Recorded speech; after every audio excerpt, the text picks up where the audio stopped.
It was the first time this year we have seen a sub-zero low. It took all the way till February to see a temperature below zero. Last winter we had 8 days in the sub-zero range.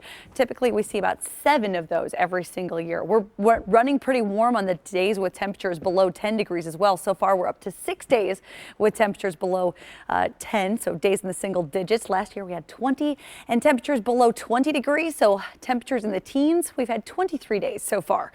Typically we see at least 55. It has been incredibly mild this entire winter. You don't need me to tell that, but just a nice reminder, especially when we wake up to temperatures 6 degrees this morning in Milwaukee, 5 in Madison. Notice the temperatures in the teens in Minnesota and Iowa. That warmer air is starting to come into our area, and it is really reflected in our highs today in the 30s. Very weak cold front has cleared out the cloud cover, brought a little bit of snowflake up to the north and to our west, but you can see that sunset. Now at 5:15, we can still see that sun above the horizon. Beautiful look outside from our Marquette Tower camera. Port Washington's showing those clear skies as well, and the clouds pushing out over Lake Michigan. The biggest problem has been that wind, still pretty strong from the south and west, and that's been what has been ushering in those temperatures in the 30s, but still does add a little bit of a bite to the air.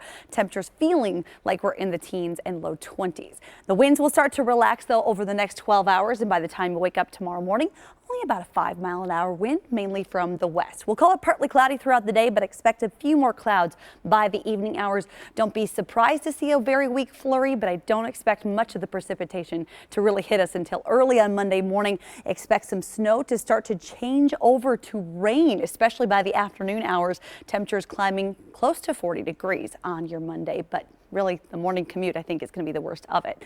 Overnight tonight, 22 degrees, partly cloudy skies. Again, wind chills mainly in the teens. Tomorrow we'll call it partly cloudy. We'll see some sun early on. 31 degrees, not nearly as windy as what we've been witnessing throughout the day today. So a good day tomorrow to head out to those ski hills and do a little bit of tubing. Enjoy this winter snow that we've got.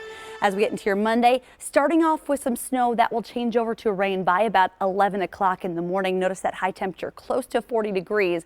And then here comes the colder air behind that precipitation.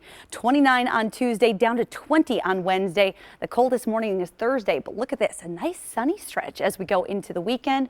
And as we get into your Friday and Saturday, we return to the 30s. So really shouldn't be too terrible as we head into next weekend. And overall, I think we're doing all right. We've got that wintry mix ahead and only one day with temperatures in the single digits. Well, everything's coming late this year, right? So maybe Right. That's kind of average what we're going to see Feels into a little February. backwards. End of February. Yeah. All right, thanks, Jesse. Coming